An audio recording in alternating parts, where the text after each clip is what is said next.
What's up, mamas? I'm Rebecca. You're watching the Reseller Mom Show. Thanks for joining me today for another episode of our fashion keyword research and for joining the channel for more Reseller Mom content to get more done, make more money, and stay sane while raising kids and reselling online.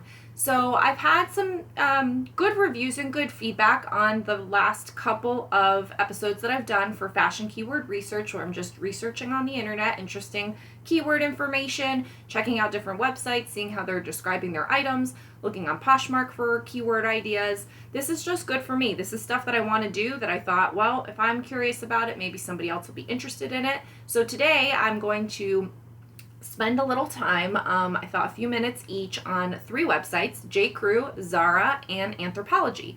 So someone had suggested on one of the prior ones to check out some mall brands like Zara. So I thought about that. And then I thought, let me check out J.Crew and Anthropologie as well, because believe it or not, I actually used to shop at J.Crew a lot when I was in high school back in the day. Like, one of the items that I still have, I guess, would be considered vintage J.Crew. I don't know. It's probably from like the mid 90s, and it's like this giant sweater, and I just love it, and I'm gonna keep it forever. And it's still holding up well. And I used to buy a lot of stuff from J.Crew, but now the things that I would buy from J.Crew, I actually really like a lot of their stuff, but it would be different types of items. And then Anthropologie is not my style really at all, but I am curious about it. It's, things that I find sometimes, things that I should be selling, things that do well on Poshmark. And then Zara, I find very interesting. I like some of their stuff. I don't like all of their stuff, but I find it often, and I think it can sell okay on Poshmark. So these are 3 websites that I chose to check out this time. Again, I'm just going to set my timer and spend a couple minutes per website to see what we can find out. Who knows what we'll find out? I literally haven't pre-checked any of this. So I'm just going to do 4 minutes because I don't know. It might be good. It might not be good. So we'll see. We'll do 4 minutes on J.Crew, 4 minutes on Zara, and 4 minutes on Anthropologie, and we'll see what happens. So, first of all, I love, actually, well, I don't do pantsuits, but let's just click into here. I do like the 2 dresses though. And this isn't my personal whatever, but let's see. So right off the bat, sleeveless ruffle jumpsuit in 365 crepe. I see a lot of this crepe, and I really need to pay more attention to this as a fabric because I think it's just out there more. Again, you'll be surprised at what I don't actually know and how I make my living as a reseller when I really know none of it. But sleeveless ruffle jumpsuit in 365 crepe.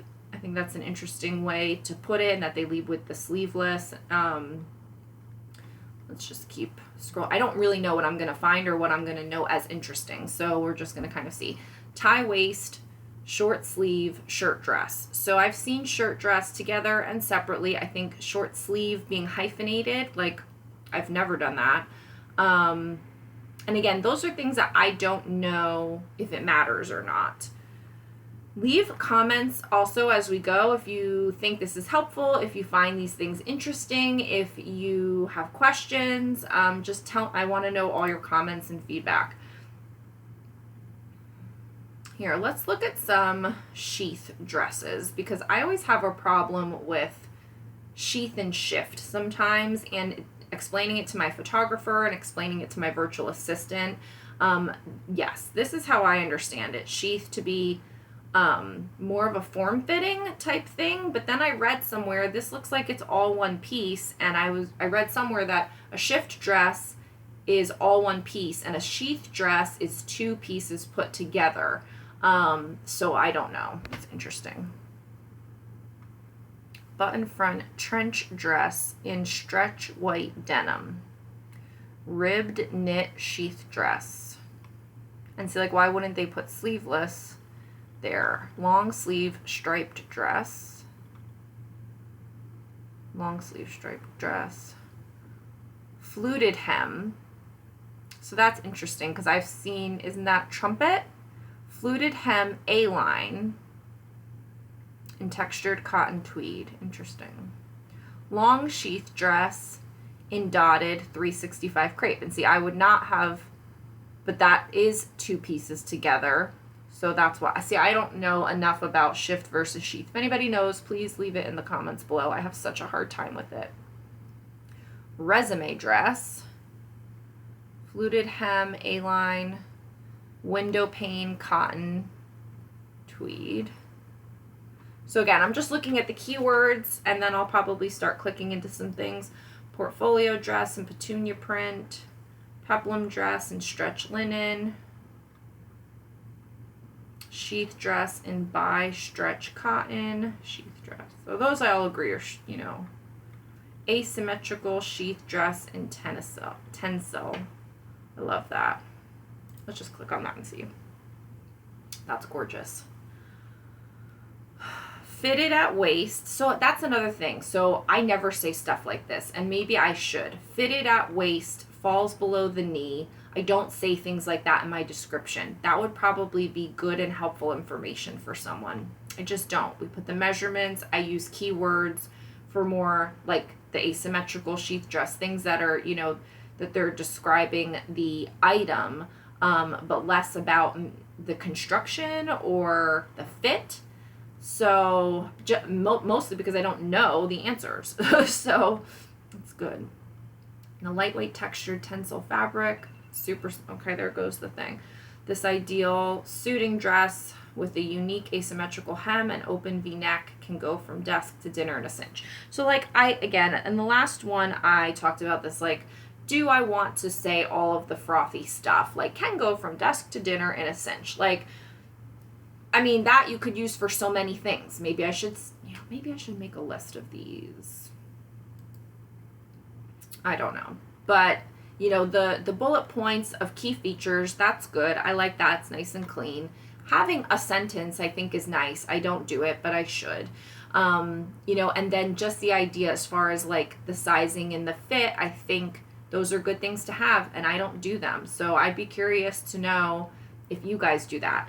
That was my 4-minute timer for J.Crew. So let's move on to the next one, and then maybe leave me in the comments below if you want to go diving deeper into any one of these, and maybe I could do a separate video just on a specific brand and really, you know, if you know that you sell a lot of J.Crew, you should go and do this yourself. But if you like the idea of having it audio, because I like that sometimes, and that's why I'm doing this, honestly, is I like to listen while I'm doing stuff. I like to hear things all the time. So, you know, if you like listening to this while you're doing other stuff, I'd be happy to just do a J.Crew video. Like, it would be good information for me to know. So tell me if you want it, I'll do it. Okay, so let's set our 4-minute timer and go to Zara. Which, you know, they're all a little more whatever, modelly and stuff. So let's just go into dresses. I think it's just easier to do dresses. Striped dress. They keep their stuff very simple, I noticed. I don't do a lot of research on here just when I'm looking for an item, and I just feel like they keep their titles very minimal. Pearl gray, sleeveless, flowy. So let's look at it. Okay. Flowy midi dress with round neck. Asymmetrical hem with side slits, interior lining, back opening, and button closure. Sleeveless, flowy midi dress with round neck. So that's kind of basic. I also like to see how they do their pictures too, like just to see what kind of stuff that they include. Tie-dye tunic. Flowy V-neck tunic with short cuffed sleeves, side slits at hem. Okay. So again, I don't have a whole lot to say on this, but I just find it interesting. Let's just whatever they want to show us, let's just click on it. Floral printed pants. Okay. High-waisted pants. So that's another thing. High waist, high rise, high waisted. Wide leg, self belt with lined buckle, front zip, metal hook, and inside button closure. What does self belt mean? That means you have to put a belt in there, or does it, I don't know, what does that mean? Self belt. It has a belt, it's attached. What does that mean? I don't know what that means. No, I don't need assistance. Thanks so much though for asking. I don't know. Long sleeve print dress. They do a lot of flowy, apparently. Flowy dress with lapel collar and long cuffed sleeves with tabs and buttons. Adjustable waistband. with tie and pom-pom trim. Front patch pockets. Oh. What's a front patch pocket? With flaps and hidden side pockets, side vents at hem, front metal button closure. Very interesting. What is a patch pocket? Is that like the shape of the pocket? Interesting. All right, let's look what else we got. I mean, I'm not making any comments because I don't really know. Like, this is all stuff that I don't know. Mixed texture dress. Okay. Round neck dress with mixed fabric and below the elbow sleeves. And that's all they have to say on that. I mean, I don't know. Below the elbow sleeves. Like, I don't know. Like 3/4 sleeve, half sleeve. Like, what is, you know what I mean? Like, I don't know. There's so many ways to say stuff. Are people searching below the elbow sleeves? Like, I don't know. I like doing this, but then it also makes me crazy. So this is basically the same thing. Okay. And they're only selling that for $15.99. It was only $29. Not bad. I need to stop selling my Zara for so expensive, I guess. Some of their stuff is expensive. Let's look at the basic dress. Like, come on. Can you put some more words in there? Basic dress. And see, that one says dress with, I'm waiting to click on this. The other one says dress with animal print trim, which I would have said that's zebra print, and they put animal print, which I think is interesting. Round neck, short sleeve dress. Okay, so that's all I have to say about that.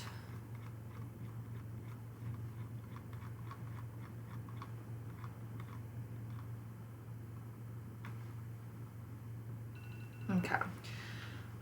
I feel like Zara is difficult to get a read on because they are very minimal and they don't put a lot in there. And so as far as looking for keywords, like, yeah, that's what they're using to sell their stuff, but people are going to Zara on purpose. It's not like they're searching for something and then they don't know. I don't know. Because not everybody has a brand in mind when they're searching for stuff. Like, sometimes I know I just want a purple blouse to go with my whatever. I don't care what brand it is. I mean, I will care once they show me what the options are, but if I'm on Poshmark, that's how I'm going to search. I'm going to search for a purple blouse. I'm not going to search for purple Zara blouse unless I must have a Zara blouse. But who must have a, I don't know. Who must have a Zara blouse? Okay. I don't know if this is very helpful. But it's helpful for me because, like, that first J.Crew thing, like, with the fitted at the waist, like, I need to start doing that. The thing is, I don't do my listings. My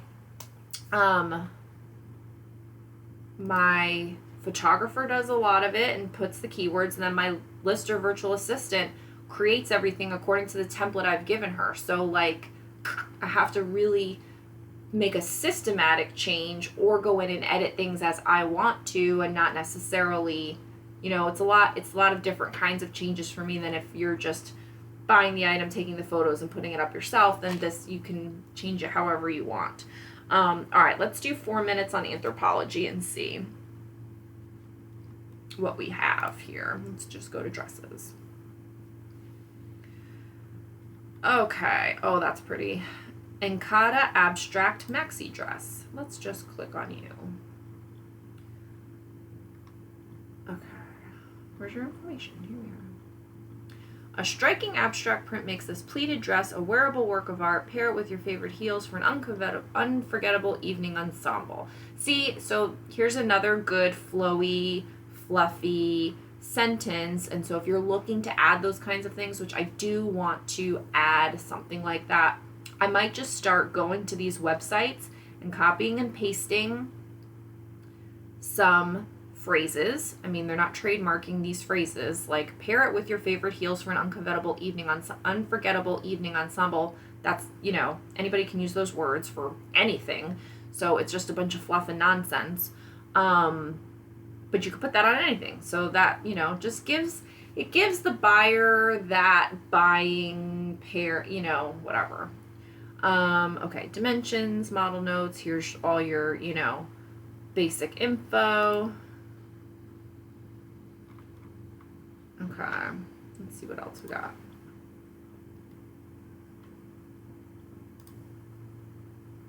Kira off the shoulder peasant dress. And I would definitely use those kinds of keywords. So I don't feel like those are too like crazy out there. I think those are great. That's what I would do. The epitome of bohemian style. This off-the-shoulder peasant dress keeps you chic and cool during the warmer months. Great. And I would see, now I think people use boho a lot on Poshmark, but sometimes I write bohemian and sometimes I write boho. Sometimes I put both. So that's interesting. Balloon sleeves, off-the-shoulder silhouette, tiered maxi silhouette, pullover styling. Yeah, I talked about this the last time, like pullover styling versus silhouette. Let's do one of these. Martinique halter dress.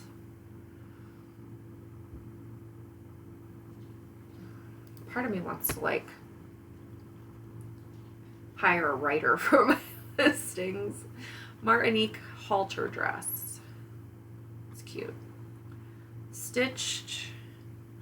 Pollo Tropical is telling me something. Stitch embellishments produce a striking ombre effect on this chiffon skirt dress.